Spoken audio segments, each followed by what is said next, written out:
Hello, Business 1300 personal finance students. Greetings. I'm just touching base with you. Been just a little while since we've talked.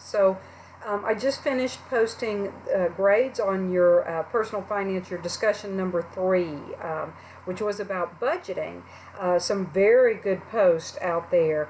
Some of them not so much, and I gave you some feedback. And if you did get some feedback, and sometimes, even if you got a perfect score, I may caution you on something. So it's very important that you look at the feedback on the discussion. But I just have to say something I think I said last time we spoke, which is I'm very impressed with this group.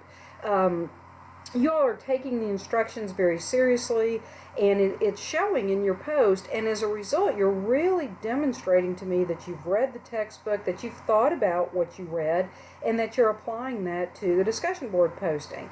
And I have to say, I think that this group, I think you folks like personal finance as much as I do. I hope you're just finding the content in the book just a rich resource of information.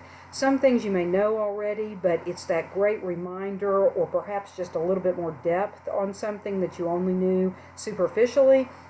And in some cases, it's an all new thing where you're like, hey, I have to look into that, right? So that's a good thing. Okay. I am logged in with my student account, so this is what pause looks like, to all students, and I've clicked the link into our class, and I wanted to show you something. Up here under Assessment, if you click on Grades, now I know you get a little pop-up box, I know that you get an email when I post your grades, but here's what I mean about reading the feedback that I give you. This is like a grade book. If you have ever seen teachers that have the little green grade books and they carry around and they mark all your grades, and if you wanted to know them, you would have to go to the teacher and say, I can't remember all my grades, can we go over my grades? Well, we get to see them, you and I, all the time, okay? So it's great because if you have any errors, you get to see them, and if there's any feedback, then you have it at your fingertips digitally, throughout the whole semester. So that's going to be a really good thing. Now, this is my student account, and I am a little delinquent here because, as you can see, I have not gone in and taken any of the quizzes. Shame on me. Shame on me, because, see, this is Chapter 1 quiz, and I've gotten a 0 out of 10 points possible. I didn't even get my bonus points for just, saying I'm here and answering the roll call to let me know that you're participating in the class. So my quiz grades are tragic here. I'm going to have to get on board with that. Okay, let's go down here a little bit further, and here's my Chapter 1 discussion. Now, what I always try to do is give you a rubric. That's an academic word to say I'm grading you on key categories. One of them is the relevance to the topic. In this category, I especially dock you if you didn't support your opinion with the textbook and things like that. Spelling and grammar are a really big part of this because if you're one of the students that I commented, you need to work on the spelling or the grammar, what happens is you lose the point that you're trying to make because I can't follow you. Sometimes it could just be poor spelling, but especially when there's poor grammar, spelling might be, or even grammar, you type a word, or you're doing this on your cell phone, and your cell phone auto-corrects the word to something that doesn't make sense in that context. Or when there's 2 or 3 grammatical problems in one sentence, I have to keep rereading the sentence, and I have to say, what is that person trying to say? They might have a point here. I think they feel passionately about what they want to say, but I'm not quite with them, right? A really good tip for success is type it in a word processor. Do your spell check and your grammar check. If you see a green underline, a red underline, a blue underline, it means there's something wrong there and you need to fix it. Once you get it all fixed up, copy and paste it into the discussion board. Here's another one. This is a hard one, but it's a great tip. It's not really that hard. It's gonna be funny hard. Okay, type up your post, and before you hit submit, get one of your family members, get one of your coworkers, one of your classmates, and say, read this. Make sure they know the question that you're answering, and say, read this. and then say to them, do you understand what I'm saying? Tell me what I'm saying.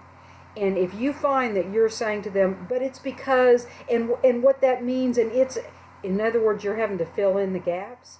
If you find that you're trying to explain verbally to them, then what that means is that your post did not explain. So it's an indicator to you that you need to go back in and clean some things up, okay? Those are just some tips for success that everybody uses. I use them, other people use them, so it'll keep you on track, okay? If you didn't post at all, you know, that's really bad. You can see there, chapter 2, I didn't post. Here's my chapter 3. Oh, I didn't do so well. And up here, I've told myself, poor spelling, poor grammar, your opinion was not well supported, you know, something like that. And so you can see down here, oh, I lost points. I could have had 3 points. I only got 1. I could have had 4 points. I only had 2. So anyway, so see, I wouldn't have known that if I had not scrolled down, and that's the key here. So I went under assessment, went under grades, and then once this screen loaded, I scrolled all the way down so I could see everything. And my screen's kind of cut off in the video window, but you get the idea. Now, I know, speaking of these links, that you are out there working on the quizzes. I'm just going to show this really quickly. Chapter 4 quiz is coming up, is due very soon. If I scroll down, your Chapter 3 quiz was passed a couple days ago. Those of you who are participating in the quiz, in other words, you're doing the quiz, you're doing well. You're above that minimum score, right?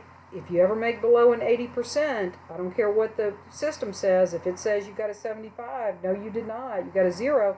But I tell you what, I've glanced out there. Everybody who's working on those quizzes, your grades are in the above the minimum requirement, and you're doing well. So keep that up. I mean, you guys are a good group. You really are. I'm impressed with you. Couple more chapters to go, and then you're gonna, be zooming in on this test. Keep that on your horizon. It's kind of a midterm test. Now, you may be used to going under things like grades, things like discussion, and quizzes under assessment. But make sure, if you would, that you are following along in the content, because I do try to guide you with test instructions would be a great example. So on the left, okay, so what do? I click on content. On the left-hand side, you see categories. As I change categories, I get the different information, and I could click those to expand them. Hopefully you've done, okay, let me do it just because now I've said that. What are my objectives for this chapter? Okay, so I can read through the objectives, and I can click this button so that I can start to read a little bit more what's going on here. You see how that works? Okay, now at any time, these are what they call breadcrumbs. In other words, it knows where I've been. I left a little trail of breadcrumbs, and I can click them to go back. So I'll go back to table of contents, and I might want to look forward. I got this test number 1 coming, and I might want to know a little bit about that, so I'm going to click test 1. Now, sometimes what happens when you click test 1 is, well, probably could do it for like test 3 or something if I went way down. This might scroll off the screen. So if so, just realize that if you see a big empty spot here, you just need to scroll up to make sure you see the test instructions.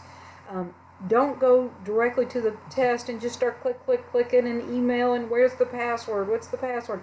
I've got it all spelled out for you. All you got to do is come in, and I've got all the instructions right there. When you click that link, see how it takes a minute or 2 to load? Be patient. There you go. And see, you've got everything. I've got red highlights. Be careful, right? Put things in red. So this is all the information that you'll need. And as I see, I've got the old course. This is what this course number used to be, but it's BUSN1300 now, okay? So you've got that. That's really it.